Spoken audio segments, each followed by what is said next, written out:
Qual o cardápio de hoje? O cardápio de hoje está repleto de informações essenciais sobre saúde, prevenção e conscientização. Vamos conversar com o Dr. Silvio Bromberg, especialista em mastologia, que vai esclarecer as principais dúvidas sobre o câncer de mama, desde os cuidados preventivos até os avanços no tratamento e os mitos em torno dessa doença. Prepare-se para um episódio que vai enriquecer seu conhecimento e ajudar você a cuidar melhor da sua saúde.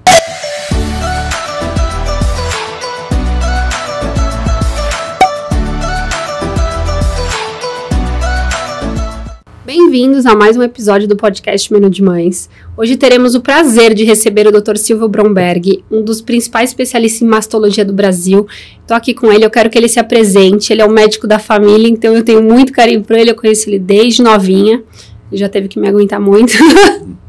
E é isso, doutor, eu estou muito feliz que você conseguiu, tirar um tempo aí na sua agenda, que eu sei que médico é corrido, é difícil, e poder vir aqui e instruir tantas pessoas e ajudar pessoas. Parabéns pelo seu trabalho. E eu acho que você pode se apresentar. Bom, obrigado, Cora. Estou muito feliz de estar aqui, uma vez que eu te conheço há muitos anos, né? Acompanhei a sua trajetória, né? Até chegar nesse ponto. E, enfim, isso mesmo, eu sou mastologista, eu sou médico titular do Centro de Oncologia do Hospital Israelita Albert Einstein. Eu coordeno lá a pós-graduação em Oncologia Mamária, além de fazer minha prática diária dentro do hospital, né, e fiz uma carreira, claro, dentro da especialidade, com fellowship, doutorado, pós-doutorado, tudo focado basicamente em doenças da mama, e principalmente o câncer de mama. Então, acho que para começar, doutor, acho que você podia começar falando sobre o câncer de mama, né? É sempre os mesmos em todos os casos? Que tipos de câncer de mama existem, né? Começar porque a gente escuta isso e todo mundo tem muito medo, né? A gente escuta muito sobre o toque, sobre a gente prestar atenção no nosso próprio corpo, as mulheres, né? Principalmente, mas na verdade a gente desconhece muito, né? A gente faz porque a gente escuta e nem sei se a gente faz corretamente. Enfim, até quem já passou por isso, eu já passei por isso na minha casa, né? O doutor acompanhou esses momentos, mas eu acho que podia começar assim, do princípio, sabe? Então, o câncer de mama, apesar de ele ser uma palavra única, né? Quando você tem esse diagnóstico, ele abre um leque de inúmeras situações diversas.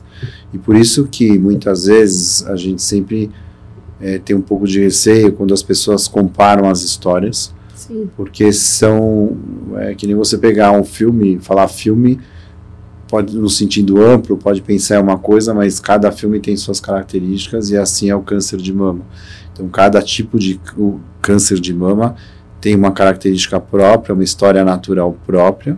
Claro que eles têm coisas em comuns entre os diversos tipos, mas de maneira geral as evoluções, os tratamentos, eles são bem diferenciados conforme o tipo do câncer de mama, né?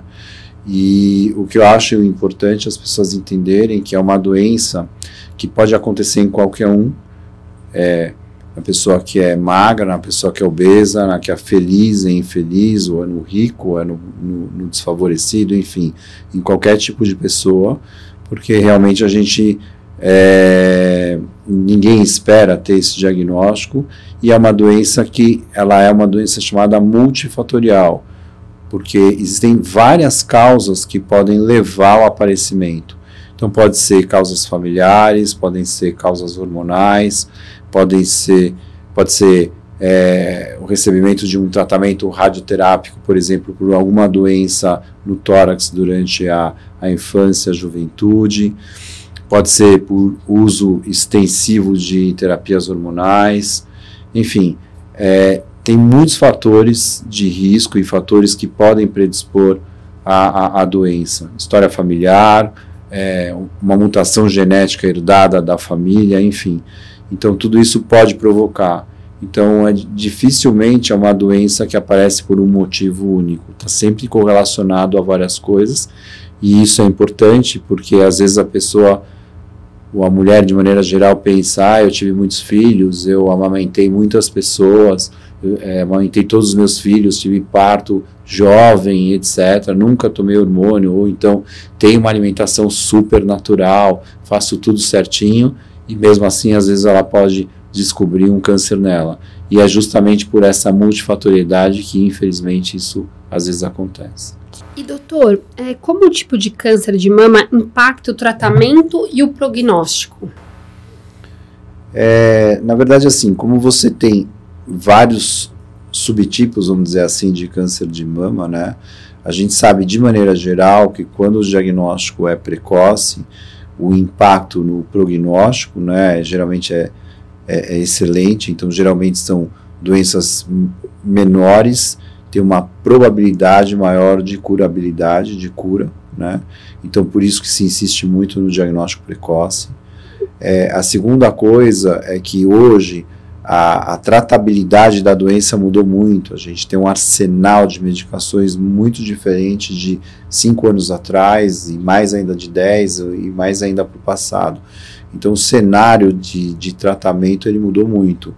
E hoje, basicamente, vamos dizer assim, no mundo privado, de quem tem acesso a uma medicina que não tem restrição a medicações, o Brasil está muito próximo do que se usa no mundo em termos de medicações e recursos, né? Claro, em centros mais referenciados. A gente sim consegue atingir uma taxa de curabilidade muito alta.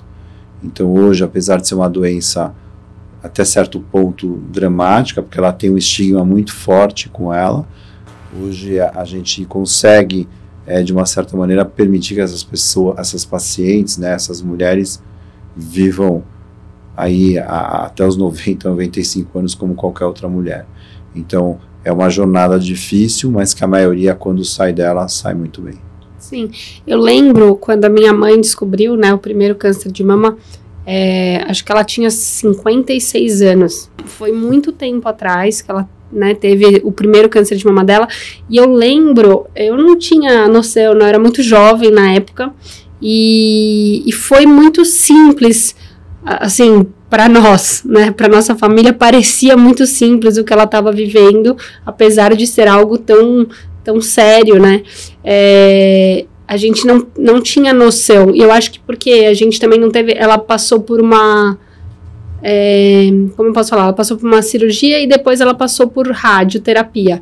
Esse foi o primeiro tratamento dela, né, e aí depois de muitos anos, ela teve novamente um câncer de mama, e aí foi quando teve que fazer a retirada total, né, e aí eu lembro que esse sim foi mais impactante, até porque minha mãe já estava com outra doença concorrendo, então a gente acabava tendo dificuldade de saber como lidar com isso em relação a ela, né, a gente tinha que lidar mais para poder ampará-la, né, porque ela mesma, ela esquecia que ela tinha tirado toda a mama, mas enfim, eu acho sempre importante falar, porque apesar de tudo que ela estava vivendo, e ela já ter doenças concorrendo com outras doenças, ela teve sucesso nas 2 cirurgias, né, doutor? E isso foi algo que, nossa, a gente ficou muito aliviado, assim, nesse momento, porque ela teve, né, ela venceu, ela curou o câncer de mama, né? Então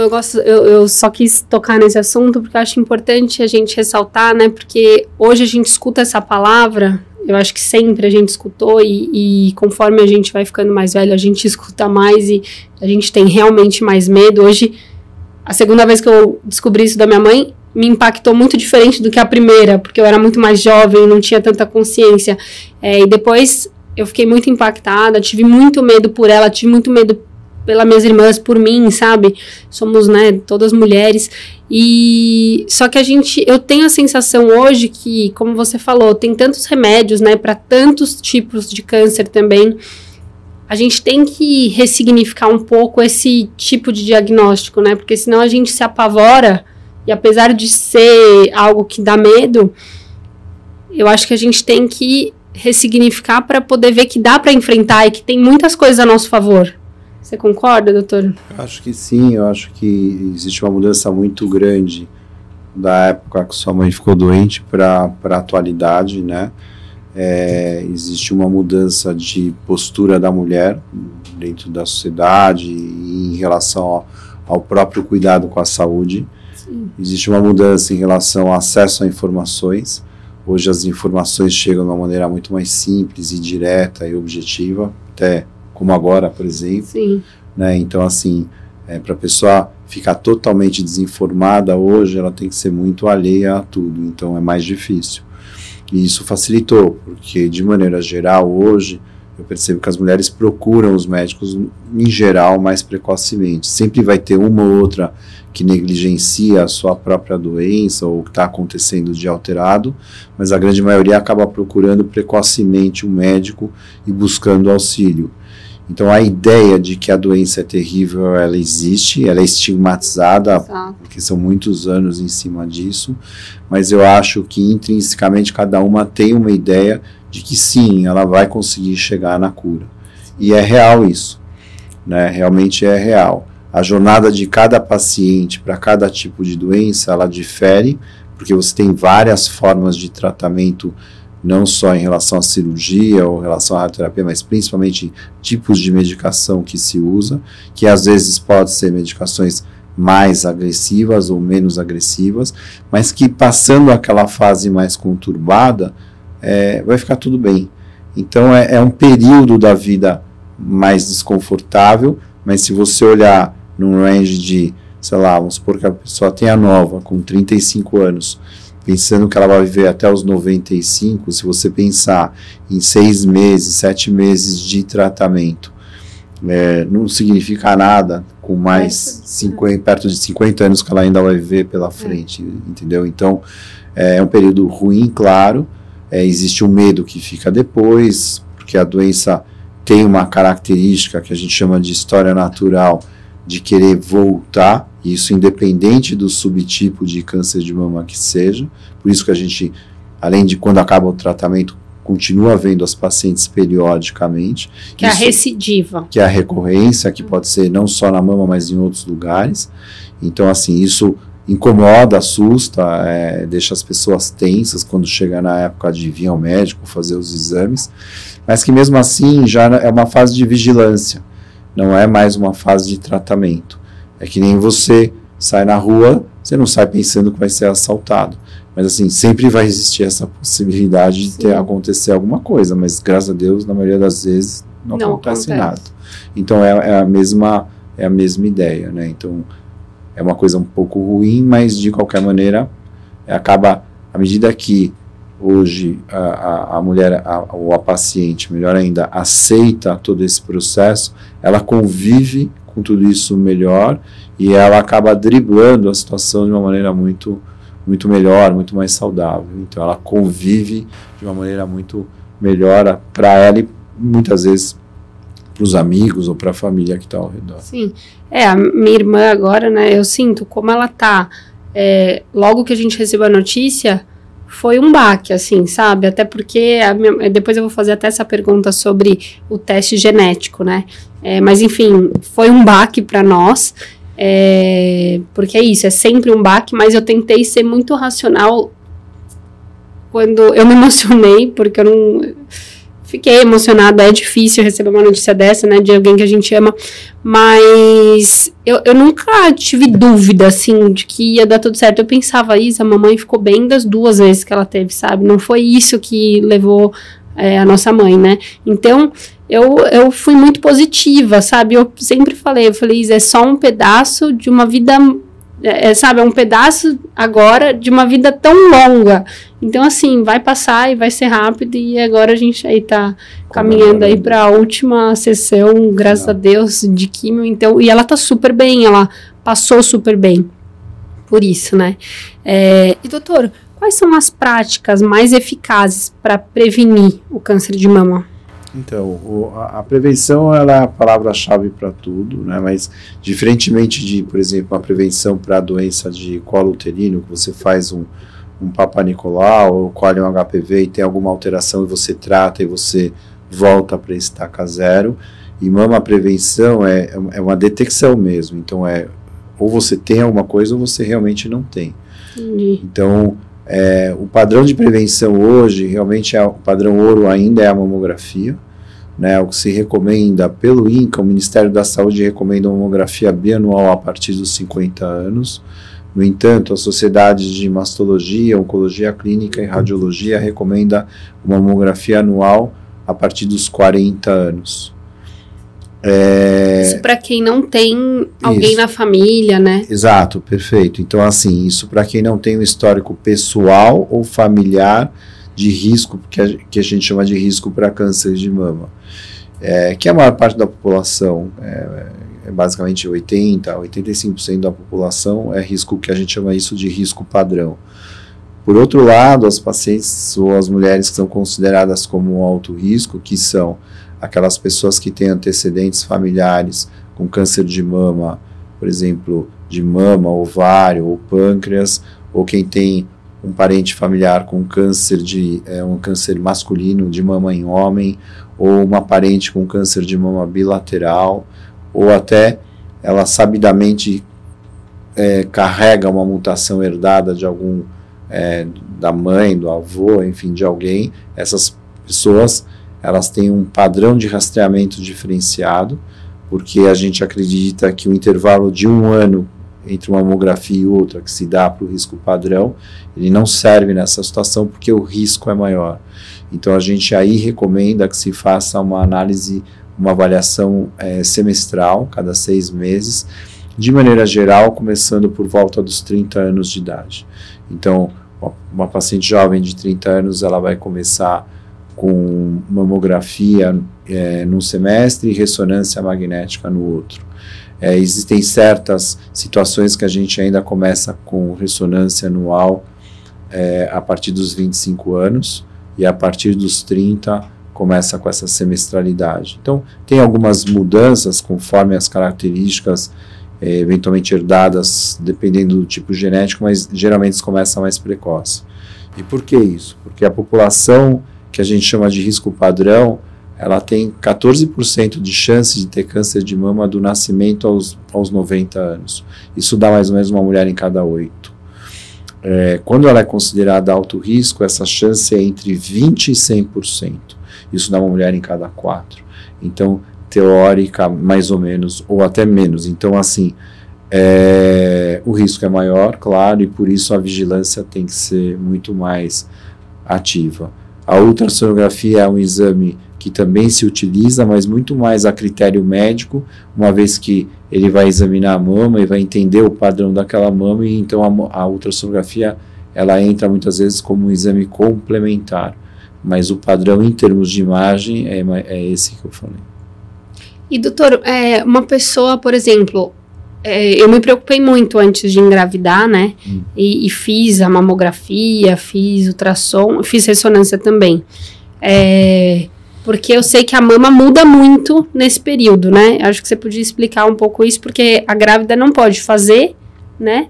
E durante um período a mama tá muito diferente. Então é bom ter um exame padrão, né? Teve gente que me falou, nossa, mas pra quê? Que exagero. Eu falei, não, é que eu quero ter um exame padrão pros próximos 2 anos, caso eu engravide, né? E as pessoas acham que eu sou exagerada. Eu sou um pouquinho. Não, mas tudo bem. No teu caso é diferente, porque você teve o histórico da sua mãe e você tem o histórico da sua irmã. Então, pelo teu histórico familiar, mesmo não vocês sabendo que não carregam nenhuma mutação e não carregam, mas o teu padrão familiar te coloca num grupo de risco. Sim. Então, por isso que você recebeu o pedido de ressonância magnética, além do resto, que é a mamografia e ultrassom.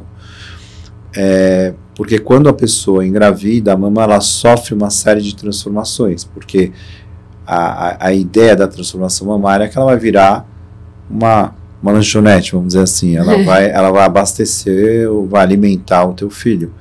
Então essa transformação faz com que a mama fique difícil de ser verificada durante o período gestacional. É densa, falam, né? Ela vai ficando mais densa e vai ficando com conteúdo líquido, que é o próprio leite que está sendo preparado para sair depois do parto. Então a análise por imagem, ela perde muito a sensibilidade. Durante a gestação, Tem exames que você não pode fazer. A ressonância você pode fazer, mas sem o contraste.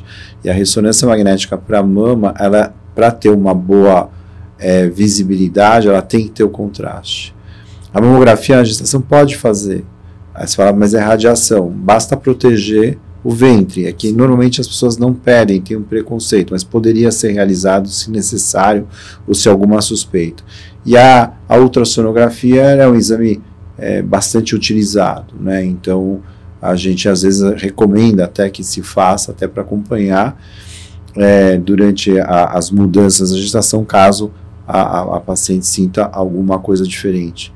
O que é importante lembrar, eu não falei que a gente está falando de exames de imagem, é sobre o autoexame, porque o autoexame ele é um método de rastreamento que não diminui mortalidade, enquanto que a mamografia e os outros exames, eles, quando você rastreia, você diminui a mortalidade da população.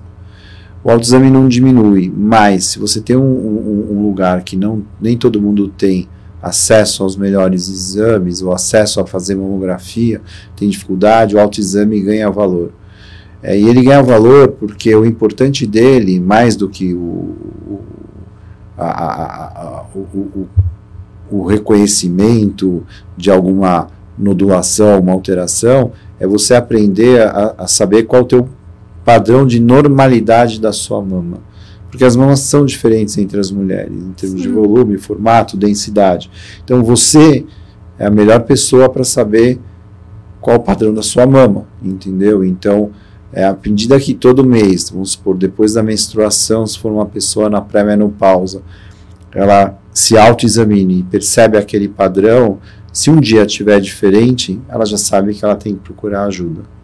E quem é na menopausa tem que fixar um dia do mês para sempre se autoexaminar. Então, o autoexame, ele é uma vigilância de você com você mesma para poder perceber alguma alteração. E, às vezes, não só se autoexaminando, mas também se visualizando em frente ao espelho para ver se tem algum abaulamento, alguma retração, alguma alteração que não seja habitual. Entendi. E, doutor, esse tempo, né, que você comentou sobre a gestação, quanto tempo dura que você acha que a mama já fica mais normal, né? Para poder a pessoa saber que o exame vai estar mais adequado. Depende do tempo que ela amamenta ou não? Depende do tempo que... Sim, depende. Porque, assim, as alterações que a mama vem sofrendo durante o período gestacional, o pico delas é quando você dá à luz e você começa a lactar, a amamentar. E essas características da mama lactante, a mama que está amamentando, ela se mantém enquanto você amamentar. Então, se você amamentar por 4 meses, ela vai estar assim. Por 6 meses, por 1 ano, 2 anos, ela vai manter essas características. Ela vai voltando para características pré-gestacionais à medida que você interrompe a lactação e o tempo vai passando. E quando ela volta, por que a amamentação é importante para a mulher? Eu ia fazer essa pergunta. Em relação à mama. Por que falam que a mama, a lactação é um fator protetor? Porque cada vez que você engravida e amamenta, quando a mama volta para o estágio inicial dela, já quando não tem mais leite, etc., ela volta diferente do que ela era no início. E ela volta com características que tornam ela menos vulnerável para ter um câncer. Por isso que muita gente, quando tem às vezes um diagnóstico, fala, puxa, mas eu amamentei 10 filhos, eu tive vários partos, e por que eu vim ter essa doença? Porque, como eu falei no começo, não é um fator único que dá a doença, mas sim essa mudança anatômica da glândula mamária, por cada gestação e lactação que ela passa, ela torna a mama menos vulnerável para aparecer a doença. Sim. E, doutor, a alimentação, né? E o estilo de vida, eles realmente influenciam nessa prevenção do câncer de mama? Muito, muito. Hoje a gente sabe que muito mais do que antigamente.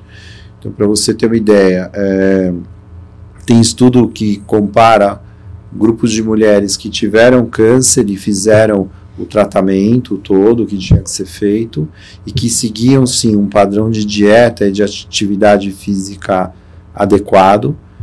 Dieta, geralmente, quando a gente fala dieta adequada, de maneira geral, são dietas hipocalóricas e mais algo para dieta mediterrânea, evitando excessos de carne vermelha e evitando o máximo possível alimentos industrializados, né? Os processados são os piores de todos. E, claro, sem álcool em excesso, porque o álcool e zero tabagismo. Então, de maneira geral, uma pessoa que segue essa regra, ela tem uma qualidade melhor. E quando fizeram esse estudo comparando quem seguia essas regras e quem não seguia, o risco da doença voltar diminuiu em 38%. É mais que muita medicação que a paciente usa em termos de resposta a evitar que a doença retorne. Então, a atividade física, por exemplo, adequada, seriam pelo menos uma atividade moderada de 300 minutos por semana, ou uma atividade um pouco mais leve de 500 minutos por semana. Então tem que fazer atividade física, porque ela sim reduz o risco, e a alimentação adequada sim reduz o risco para o câncer de mama. O sedentarismo, o tabagismo, o alcoolismo hoje, que antes a gente não dava tanta bola em relação à mama, mas dava, por exemplo, para câncer de pulmão, para outras doenças, hoje ganhou muita relevância. E isso são fatores que você pode mudar na tua vida. Sim, só depende da gente. Só depende de você. A única coisa que a gente só pode fazer. Então, principalmente para quem é de alto risco, né, você fala assim, bom, eu tenho histórico familiar, que eu vou fazer, além dos exames cada 6 meses. Uma das coisas que você sim tem uma autonomia é na mudança dos teus hábitos e vícios, né? E açúcar, excesso de açúcar, né? Ele é algo que contribui para câncer em geral? De maneira geral, tudo que você aumenta uma alteração inflamatória no corpo, você pode aumentar a propensão a algum tipo de câncer. Então, dietas, claro, cheias de açúcar, ela aumenta o risco inflamatório. Por isso que, por exemplo, as pessoas que têm excesso de peso, etc., têm uma atividade inflamatória pela própria obesidade aumentada. Isso também facilita ou favorece o aparecimento de vários tipos de câncer. Então, de maneira geral, tudo que você pode provocar nesse sentido é você aumentando a atividade inflamatória no organismo, você pode ter uma consequência oncológica. E, doutor, uma coisa, né?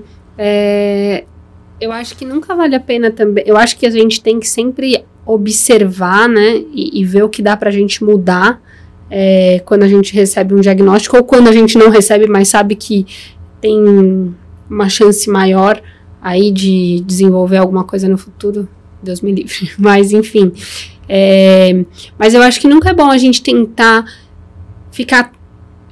ver se eu tô errada, né? Ficar tentando entender por que a gente foi escolhida, né? Porque não vai mudar o diagnóstico. E aí a gente só meio que fica sofrendo por algo que a gente não fez e a gente nem certeza tem. Mas eu acho que fica uma conscientização para todo mundo que tá em volta do que realmente a gente pode fazer para evitar ter, né? E saber que pelo menos, eu falei muito isso pra minha irmã, porque ela ficava, ai, nossa, eu fiz isso. Eu falei, Isa, quando eu descobri que eu tava com melanoma, a partir dali, eu pensei, o que eu posso fazer? Fazer os exames toda hora e me proteger o máximo que eu puder. Se eu fizer isso e ainda assim eu tiver, pelo menos eu tenho a consciência limpa, porque a minha parte eu fiz, né? Eu queria ouvir você. Acho que isso é importante, porque a maior parte das pessoas que recebem um diagnóstico buscam alguma culpa nelas mesmas. Então, porque eu batia na minha irmãzinha quando eu era pequena, ou porque eu fiz coisas erradas durante a vida, ou fui má pessoa. Enfim, ela busca alguma punição que alguém esteja dando para ela, e não existe isso. Porque eu tenho N histórias de mulheres em momentos muito felizes e favoráveis da vida que descobriram o diagnóstico sem nenhuma causa. Então a doença, ela é uma fatalidade. Ela pode, por isso que eu falei no começo, ela pode aparecer em qualquer um, seja rico, pobre, não importa.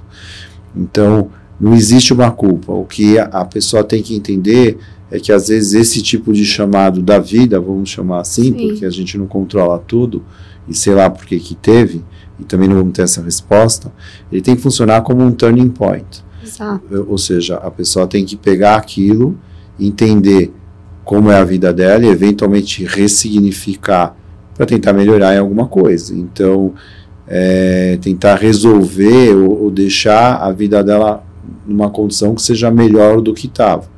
Então, às vezes, é um aviso para você melhorar a tua condição de existência. Então, tem que encarar dessa maneira, na minha opinião, quando recebe esse diagnóstico. E não como... se lamentar, né? Óbvio que a gente fica triste. Não como uma punição, porque não é. Ninguém jamais vai desejar ou vai fazer alguma pessoa passar por um mau bocado. Não existe isso. Existe uma coisa que é uma chamada para ela mudar realmente. Mas uma coisa que eu queria te perguntar, né? O câncer de mama, ele pode ser hereditário ou não, né? O que hoje a gente consegue ter de resposta a isso realmente? Tipo, quando a gente sabe que é hereditário, só um teste genético, é isso? Assim, uma coisa importante que os médicos têm que fazer é buscar o heredograma, a árvore genealógica da paciente, para tentar identificar nisso quantos familiares tiveram câncer, que tipo de câncer eles tiveram, com que idade eles tiveram. A partir desse desenho, a gente consegue elencar se essa paciente é uma paciente de risco para determinado tipo de doença, oncológica no caso. A partir desse momento, às vezes, em algumas famílias, como até na sua, o histórico familiar ele já te categoriza como uma pessoa de risco, para a gente ver, teve minha tia, minha irmã, minha avó, tiveram câncer disso ou daquilo, e você consegue entender. Agora, o exame genético, ele é importante. A gente não conhece todos os genes que existem, a gente conhece uma limitação, então pode ser que, sei lá, mesmo na sua história, daqui 10, 15 ou 20 anos, você faça um outro exame genético diferente do realizado agora e descubra alguma coisa que a gente não sabia nesse momento. Mas a importância do exame genético hoje, basicamente, são duas. A primeira, porque ele quantifica o teu risco. Quando você descobre determinada mutação, você consegue entender se essa mutação é relevante para câncer de mama ou para outro tipo de câncer. Por exemplo, eu tive uma médica que teve câncer de mama e ela tinha um gene que aumentava o risco dela para melanoma, por exemplo. E ela teve de mama, ela não tinha nada de melanoma. Então, assim, ela passou a ter uma vigilância de dermatoscopia que ela mesma não tinha. Então, ou para intestino, às vezes, então o exame genético ele pode identificar um risco para a doença que você está tendo naquele momento ou até para outras. E aí ele quantifica o teu risco. Bom, vamos falar da Angelina Jolie. Ela tinha um histórico familiar, fez o exame, ela tinha uma mutação BRCA1, que é muito comum, é mais estudada, vamos dizer assim, e ela tinha em torno de 87% de chance de ter câncer de mama durante a vida. Por isso que ela optou em fazer uma cirurgia preventiva. Então, quando você quantifica o risco, você consegue mensurar a tua propensão para ter, e aí você pode tomar medidas mais agressivas ou não, conforme o teu desejo. Então, o exame genético serve para isso. E a segunda coisa é que existem determinados genes hoje que, quando são mutados, eles permitem uso de medicações específicas que melhora a sobrevida da pessoa, ou seja, gera uma curabilidade maior. Então, a testagem genética, sim, ela é muito importante. E, né, vou dar um exemplo de novo da minha mãe, porque eu acho que eu gosto, doutor, de dar exemplos, né, de reais e de alguém que eu posso falar abertamente, porque eu acho que isso gera mais identificação ainda com as pessoas que estão escutando, né. Então, por exemplo, a minha mãe, na época, quando ela teve o câncer de mama, a gente acabou não fazendo teste genético, não sei nem se era muito comum naquela época. Não era muito caro também. E aí depois, mais pra frente, quando ela teve o de ovário, foi aí que, né, a gente fez, ainda não era um exame barato, eu me lembro disso, e porque o ideal na época, eu não sei se é assim hoje, mas eu acho que seria interessante, porque o ideal é a gente rastrear a pessoa que teve, e não necessariamente já as filhas, né? Eu lembro que eles ressaltaram muito, os médicos, você falou isso, e o médico geneticista que atendeu a gente explicou a importância de rastrear enquanto a pessoa ainda estava ali, a pessoa que teve esses cânceres, né? Essa pergunta é boa, porque é uma dúvida bem comum, né? Sempre a gente busca fazer exame genético na pessoa que está com a doença. Por quê? Porque vamos supor que a pessoa doente tem uma mutação. Vamos fazer um um faz de conta, ela tem uma mutação BRCA, que é essa que eu falei que é bem estudada. Se a filha dela, ela tem 50% de chance, aliás, os filhos têm 50% de chance de carregar essa mutação e 50% de chance de não carregar. Então, se a mãe, vamos supor que é uma família que a mãe teve câncer de mama, a avó teve câncer de mama e a tia teve câncer de mama, a tia e a avó faleceram e a mãe descobre a mutação BRCA e as filhas vão testar. As filhas que testarem positivo, claro, vão ser alto risco, mas a filha que testar a negatividade, mostrar que não tem esse gene, ela passa a ser risco padrão. Porque ela não recebeu herança da família, mesmo tendo várias pessoas na família, e ela passa a receber um rastreamento anual e ser vista como qualquer pessoa da população e não mais de alto risco. Então, a testagem na pessoa doente serve para você, porque ela vai servir muitas vezes para tirar do grupo de risco familiares próximos que podem não ter carregado a mutação. Muda tudo. E eu lembro também, doutor, eu vou falar da forma que eu compreendi, né? Na época, o médico explicando assim, se a gente descobre uma mutação dessa, né? A gente tem ações para fazer que protegem você mais do que a porcentagem da população que não sabe, né? Porque a porcentagem é assim, é aquela fatalidade, você pode ser o sorteado, né? Então, ele explicou muito isso até para acalmar caso viesse um resultado que não fosse favorável, né? Ou que fosse favorável, porque de repente você saber isso é algo que te favorece para vocês, né, para a sua prevenção, enfim. E aí ele explicou, e aí eu fiquei curiosa por isso, né? Porque uma vez que a gente descobrisse que ela era negativa, a gente tinha a mesma porcentagem da população em geral, né? É exatamente isso que eu falei.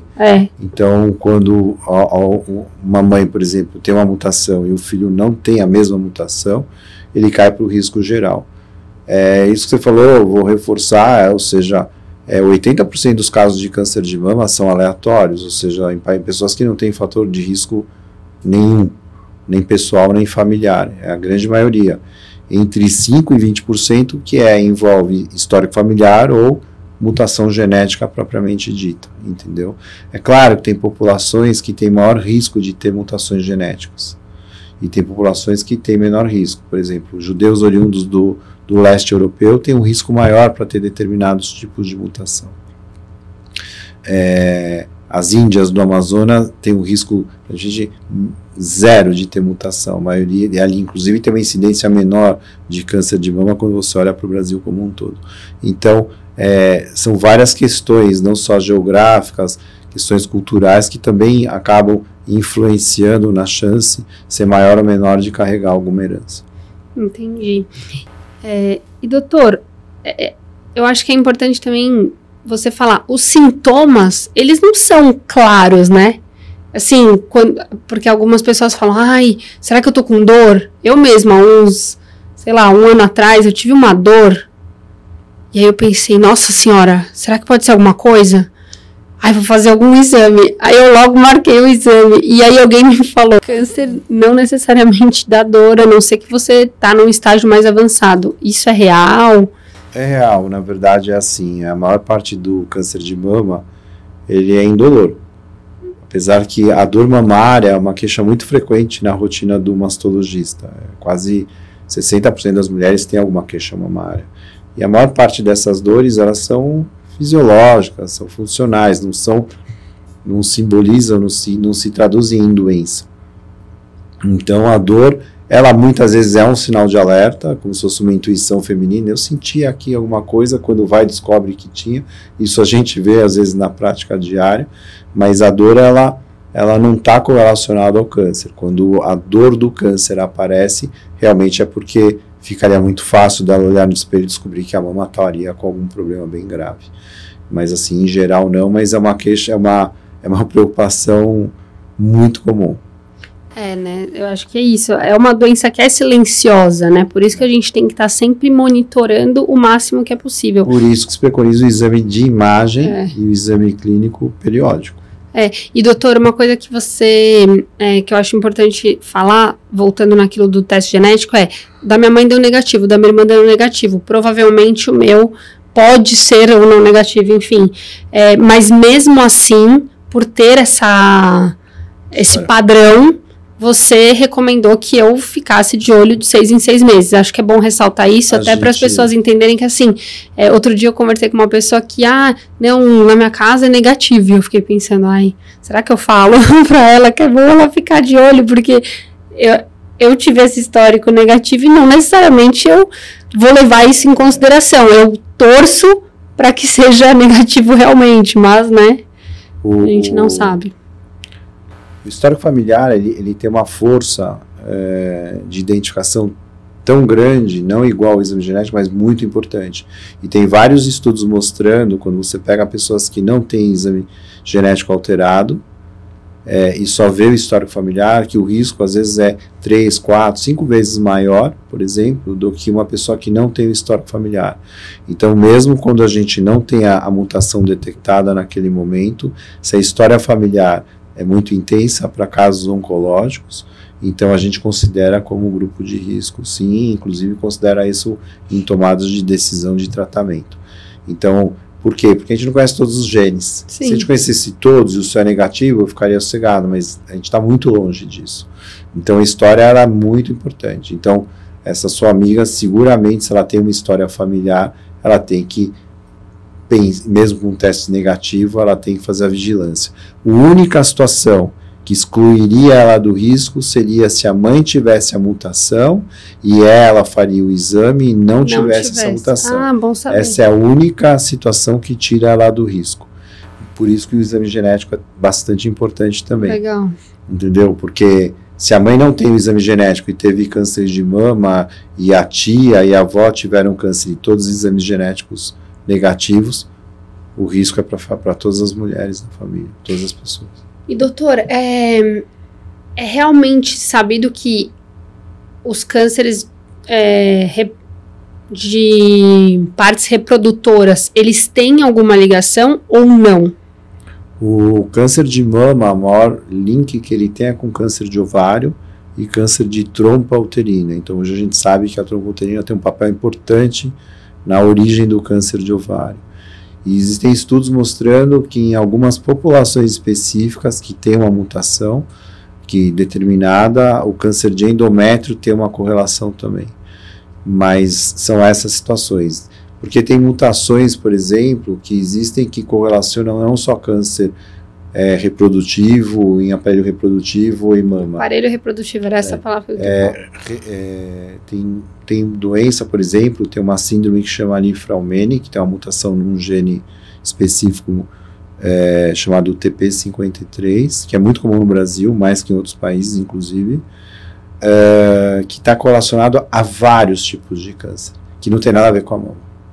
E começando em idade precoce.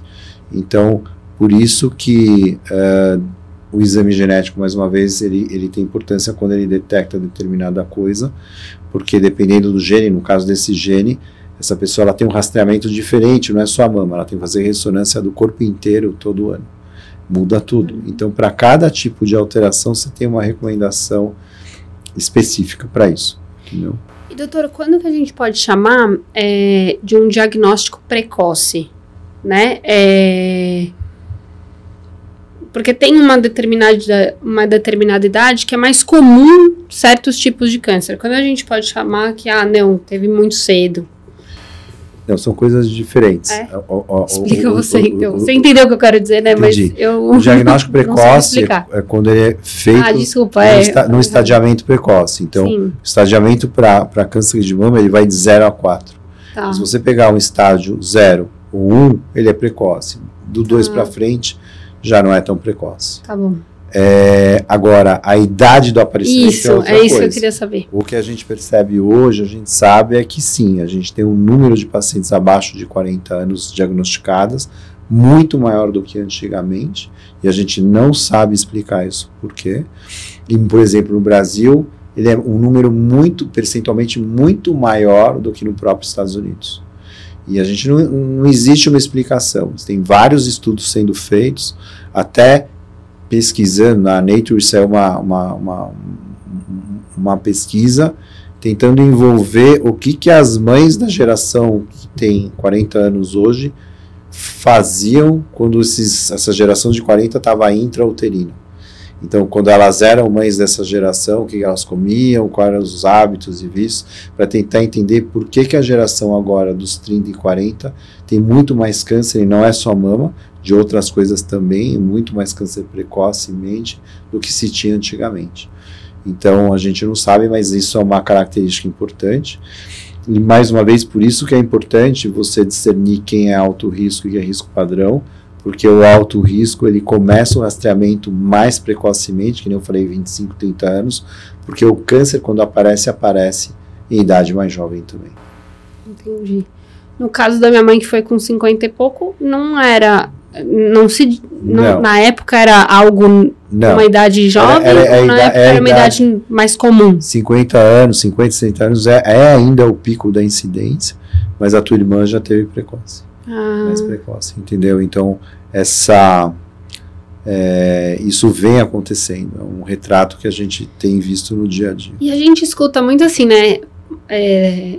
As pessoas leigas, elas falam, nossa, teve um câncer jovem, isso aumenta a chance de ser hereditário, aumenta a chance de ser algo que... A gente fala muito isso, sei lá, já deve ter escutado em algum lugar e a gente sai repetindo, mas isso é verdadeiro ou não? É verdadeiro, porque, como eu estava dizendo, quando você tem uma mutação, por exemplo, geralmente, não para todas, mas a maior parte das mutações relacionadas à mama, a idade de aparecimento começa por volta de 30 a 33 anos para mama, e para ovário por volta de 35, 40 anos. Então, e são doenças que normalmente o pico de um câncer de mama é por volta dos 50, não 30, e de ovário por volta dos 60, 65 e não 35, 40. Então, assim, muda tudo, né? Então, quando você fala de maneira generalizada, que nem entre as pessoas, né, entre um leigo, ela é jovem, então deve ser genética, porque a probabilidade por ser jovem de ter uma mutação para ter aparecido a doença é que ela tem alguma presença de alguma alteração genética. Entendi. E doutor, quando a gente sabe que quando a gente descobre, por exemplo, que tem um gene positivo, a gente sabe que assim, o ideal é fazer a retirada. Existe esse tipo de indicação mesmo médica? Ou é algo que vai só acompanhando? Quando, por exemplo, a Angelina Jolie foi algo que marcou muito, né?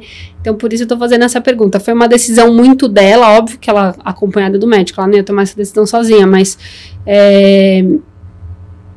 quando a gente sabe que realmente esse é o caminho? Quando você tem uma mutação que é relevante para câncer de mama e ovário, por exemplo, né, as medidas são rastreamento periódico, que nem a gente conversou, mudança de hábitos e vícios, que nem a gente conversou. Existe uma medicação que ela tem um uso basicamente oncológico, mas que ela serve para diminuir o risco de aparecer, mas como ela traz alguns efeitos colaterais, a maior parte das mulheres preferem não utilizar, mas que diminui o risco em torno de 40%, 50% essas medicações, ou medidas mais drásticas, que é o que a Angelina Jolie fez, por exemplo, de retirar a glândula mamária, preservando a pele, areola e mamilo, e colocando implante no lugar. Essa diminuição diminui o risco em torno de 90%. E é importante entender que não é 100%, é em torno de 90%, porque quando você faz uma cirurgia dessa, para ter um apelo estético e cosmético adequado, você tem que deixar a areola, mamilo e toda a pele, um pouco de tecido glandular, em torno de 5 a 10% vai permanecer. Então essa pessoa continua rastreando, porém o risco dela ter uma doença na mama caiu em torno de 90%, é bastante alto. Sim, e eu lembro de perguntar para minha irmã recentemente, né,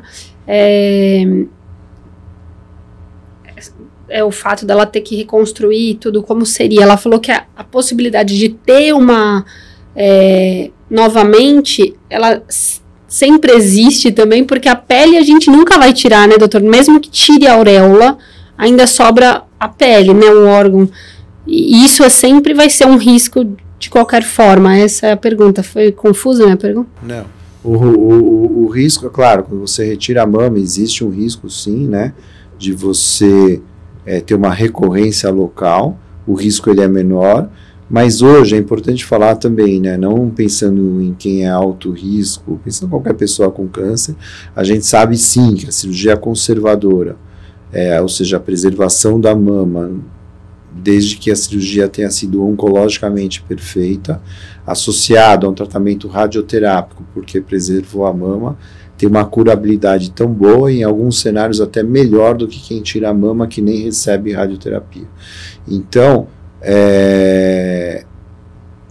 não são totalmente comparáveis todas as situações e indicações, porque tem diferenças. Então, é importante dizer que retirar a mama não significa mais cura do que quem pode preservar a mama e ter uma cirurgia oncologicamente adequada. Os dois tratamentos cumprem o mesmo objetivo. Isso é muito importante de saber. E doutor, assim, quais são os fatores que aumentam as chances de sucesso nos tratamentos, né? O que a pessoa pode fazer ela mesma e que o médico pode fazer junto aos medicamentos, né? O tratamento. Óbvio que cada um, você já explicou aqui e ressaltou várias vezes que é muito individual, né? Porque cada tratamento é único, mas... de maneira geral, a primeira coisa eu acho que é aceitar o diagnóstico. Isso ajuda muito. A segunda coisa é confiar em quem está tratando, tentar estabelecer uma boa relação com a equipe médica, porque você tem que confiar, porque quando você entra num avião para viajar, você nem sabe quem é o piloto, então você está confiando em quem você não conhece. Aqui no caso você conhece o médico, então é um fator bem importante, né? A terceira coisa é tentar levar uma vida regular em termos de atividade física, alimentação equilibrada, horas de sono, tentar desestressar. E o resto é tentar cumprir o tratamento. E por mais que ele seja chato, eu acho que o importante é você ver a medicação, o tratamento como uma coisa boa, por mais amargo que ele seja, porque é aquilo que vai te levar para a cura.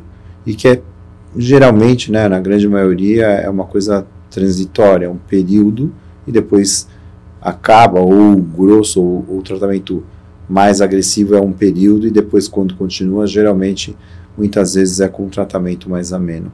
Então, mas que tem que encarar para poder ficar vivo. Então, acho que a aceitação e a maneira como encarar as medicações, não como uma coisa ruim, eu acho que isso ajuda muito.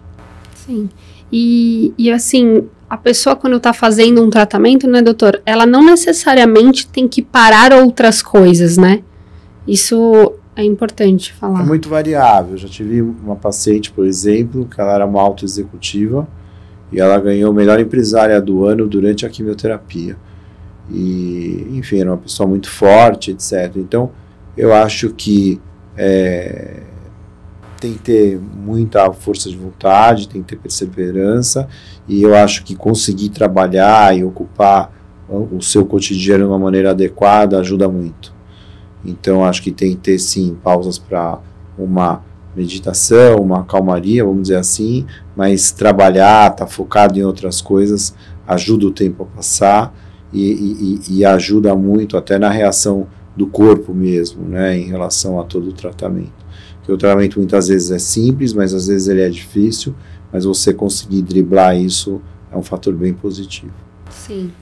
E, doutor, sobre as novas tecnologias, né, que hoje a gente tem a favor, quais seriam os tratamentos mais padrões para câncer de mama?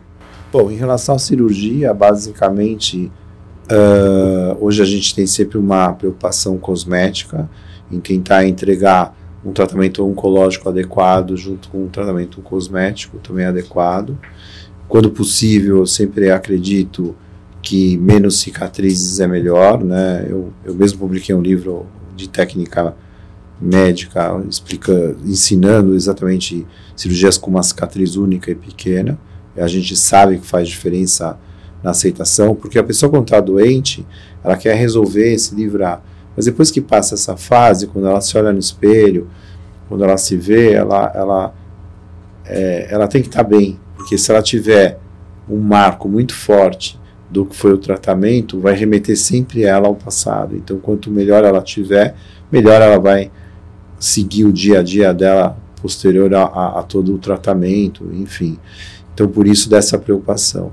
Em relação à radioterapia, o que a gente tem feito hoje é uma diminuição do número de sessões e tratamentos mais modernos, com cálculos para a radioterapia não entrar dentro do tórax e acometer outros órgãos. Então, quando a pessoa inspira, expira, enfim, algo bem mais sofisticado em termos técnicos, de tecnologia e de planejamento. Em relação às medicações, aí sim tem uma enxurrada de tipos de medicações diferentes para praticamente todos os tipos de câncer de mama. Então isso teve uma melhora muito, muito significativa, e a gente vê hoje cenários de pacientes que teriam eventualmente um prognóstico, um desfecho muito ruim, e que basicamente hoje a gente está dando muito mais vida para essas pessoas e uma recuperação ou remissão total de doença metastática ou de doença à distância. Então, hoje os tratamentos estão muito mais efetivos do que era antigamente. Então, essa mudança com as drogas novas, que todo ano saem várias drogas novas, está sendo bastante impactante. Bom. E, doutor, eu vou perguntar duas coisas que não necessariamente você, sendo médico, você saberia responder, mas porque você acompanha essas mulheres, né? Você acha que mulheres que descobrem um câncer de mama, né, o apoio familiar e até algo espiritual, né, a fé, isso faz diferença no resultado 100%, do tratamento? 100%. Quanto mais apoio da família, de amigos ou de pessoas próximas tiver, melhor. O acolhimento ele é muito importante nessa hora, né? Muito. É uma hora um momento de muita fragilidade do paciente, então ele tem que ser bem acolhido e, claro, quem está ao redor tem que ter esse papel, é a hora de dar, né? Mais do que tudo.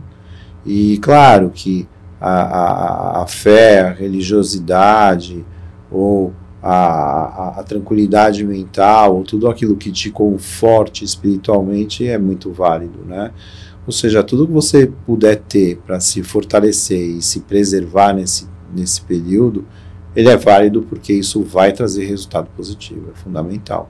E a gente vê isso de pacientes, infelizmente, às vezes tem pacientes que até se separam durante o tratamento, o marido vai embora, e que sofrem várias questões e realmente as reações aos tratamentos acabam não sendo tão boas, e o contrário também, pessoas que são muito bem acolhidas durante essa jornada e que sim, têm desfechos bem, acabam não sentindo nada, tendo uma trajetória bem tranquila, apesar de às vezes estar fazendo um tratamento chato, entendeu?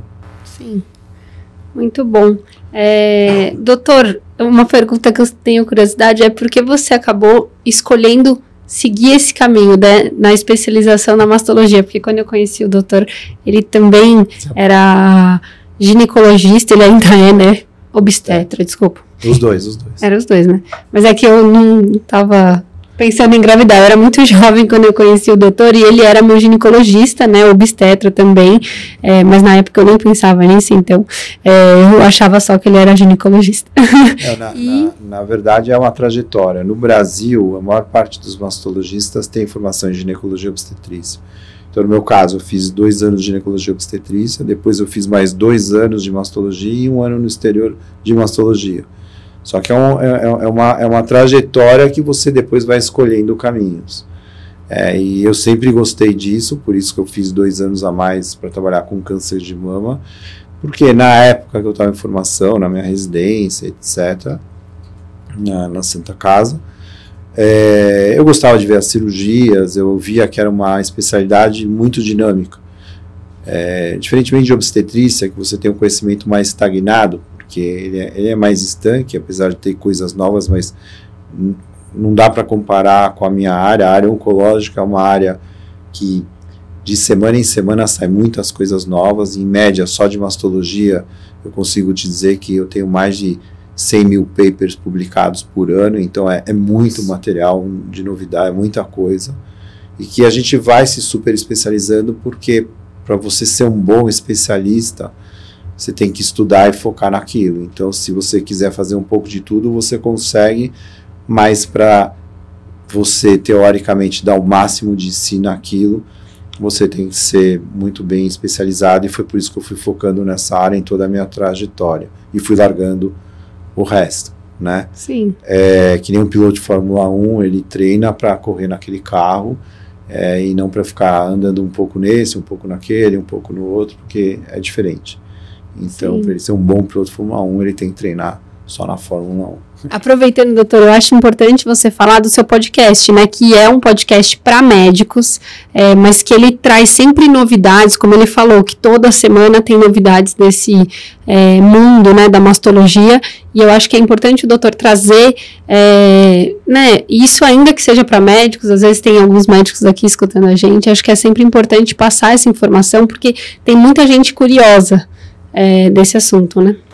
O meu podcast para médico começou na pandemia, porque a gente no Einstein, eu continuei trabalhando a pandemia inteira, mas o hospital teve alguns meses que obrigou a gente a diminuir o trabalho e até fechar por alguns dias, em alguns períodos, o consultório.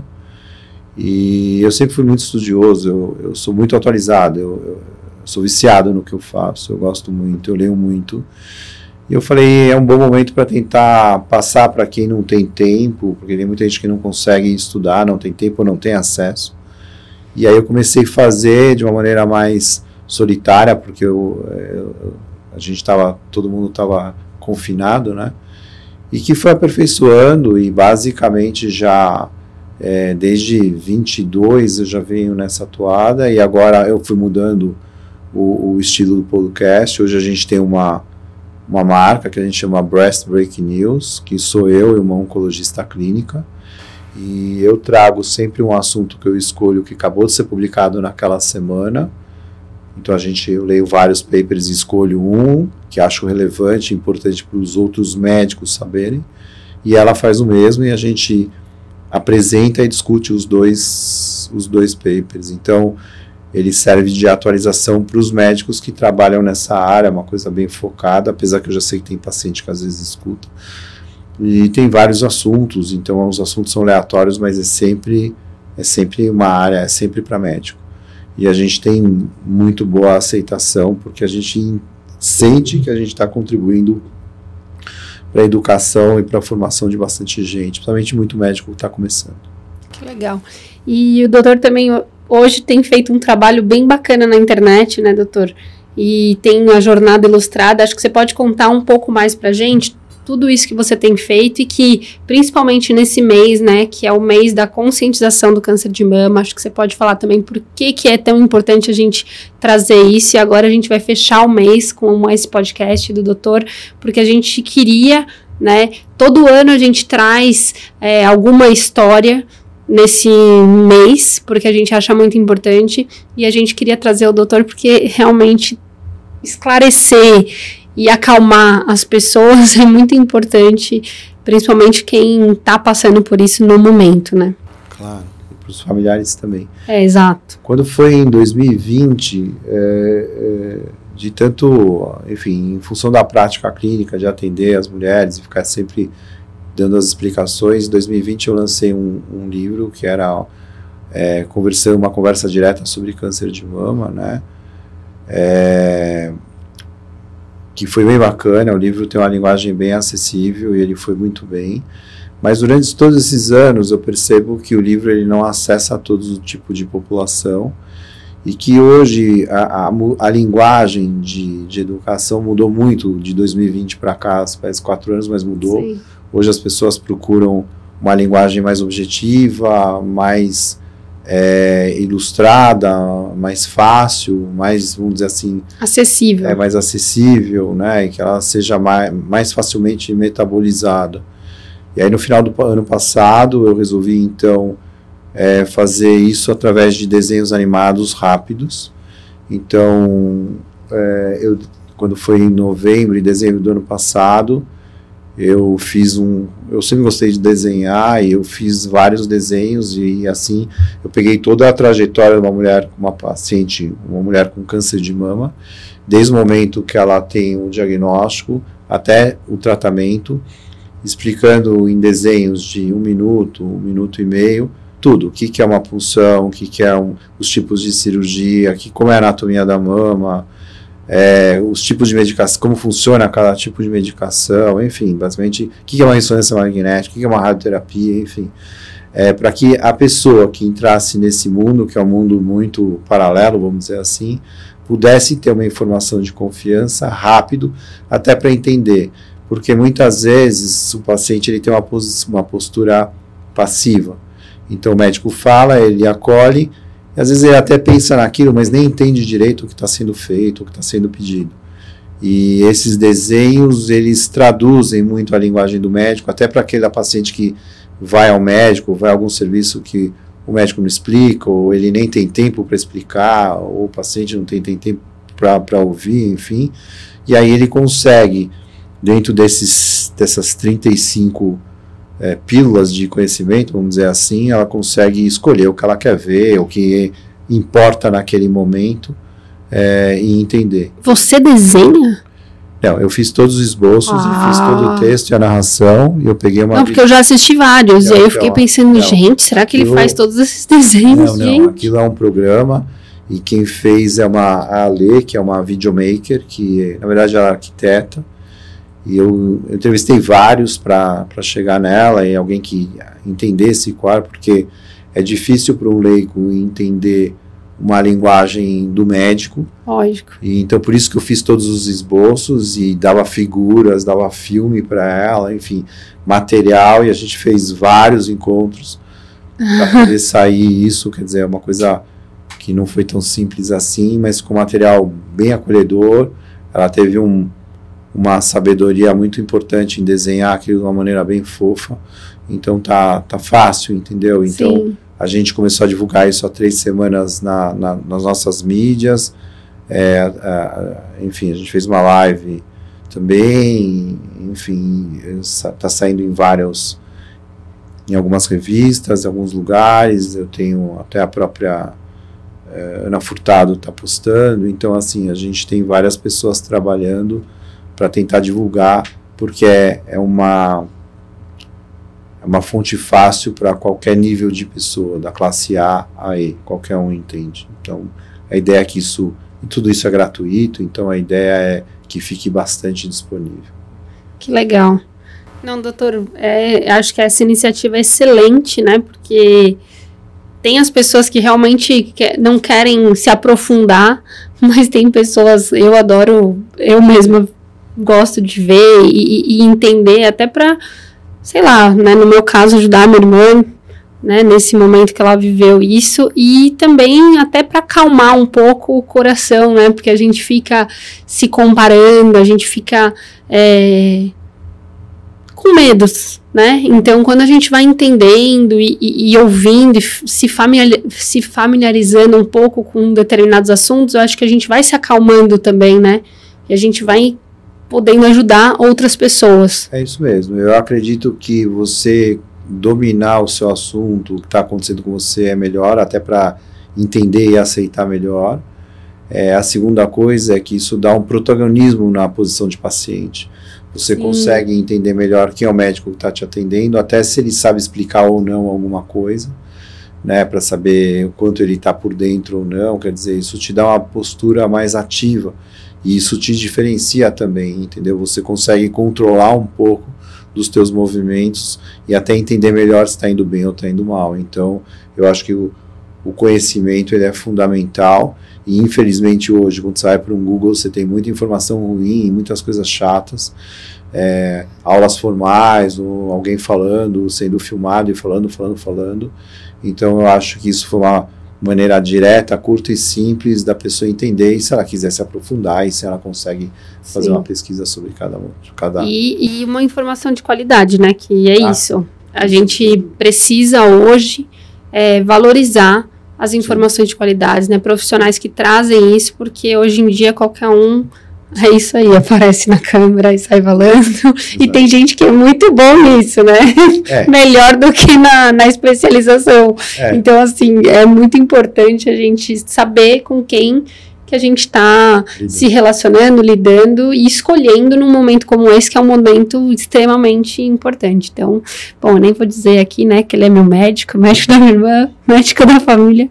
Então, ele é super recomendado, óbvio. E, bom, agora a gente vai para o bate-bola final, que é perguntas e respostas rapidinho, tá bom? Doutor, então eu vou começar, chama o menu degustação, que é um bate-bola bem rapidinho. Vamos ver como você vai sair, mas acho que você vai sair super bem. Doutor, a maior conquista da mastologia moderna? A cura. Boa. Ai, adoro essa palavra. Uma prática de saúde que todas as mulheres deveriam adotar? Atividade física. Um mito comum sobre o câncer de mama? Desodorante. Sério? Nossa, eu sou a maior preocupada com desodorante. Mas tudo bem, agora eu tô em um que eu acho ótimo. E se ele não estiver me ajudando nisso, tá me ajudando em outras coisas, então tá tudo bem. Sem alumínio. Exato. Uma recomendação essencial para quem inicia o tratamento? Calma, né? Eu acho que tem que ter calma, tem que ter aceitação e tem que confiar no seu médico para poder conversar com ele sempre que possível. Uma verdade sobre o câncer de mama?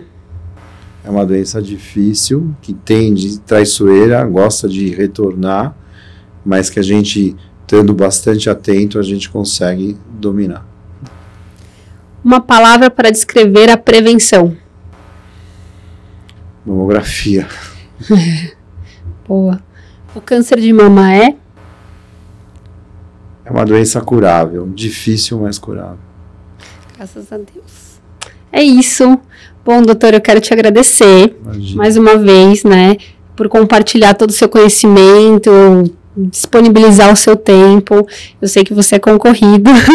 E obrigada mesmo por estar aqui esclarecendo, fazendo essa consulta aqui maravilhosa. O doutor sabe que eu sou uma pessoa que eu vou cheia de perguntas, eu sou conhecida assim nos médicos que eu vou.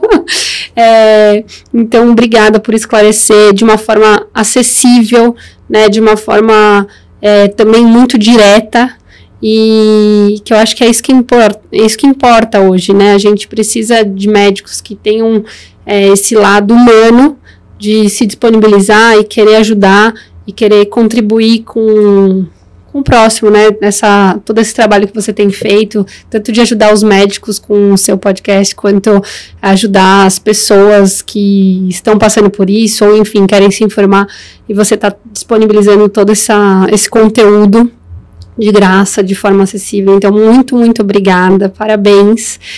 Espero que vocês tenham gostado. Se vocês tiverem mais dúvidas, vocês podem mandar depois nas perguntas, eu posso encaminhar para o doutor, e a gente vai fazendo esse trabalho também no Instagram ou no YouTube, enfim. Aproveitem para seguir o doutor nas redes sociais, @Silvio_Bromberg. A gente vai colocar aqui o nomezinho dele, porque, né, Bromberg, apesar de ser fácil, porque é exatamente como se fala, é bom, né, ter o arroba aqui embaixo para vocês, para facilitar todo mundo. E é isso, espero que vocês tenham gostado do episódio. E, doutor, mais uma vez, muito, muito obrigada. Obrigado você, foi bem legal estar aqui, ver você nessa desenvoltura aqui. Eba! Tá de parabéns. Obrigada, doutor, foi ótimo. E é isso, gente.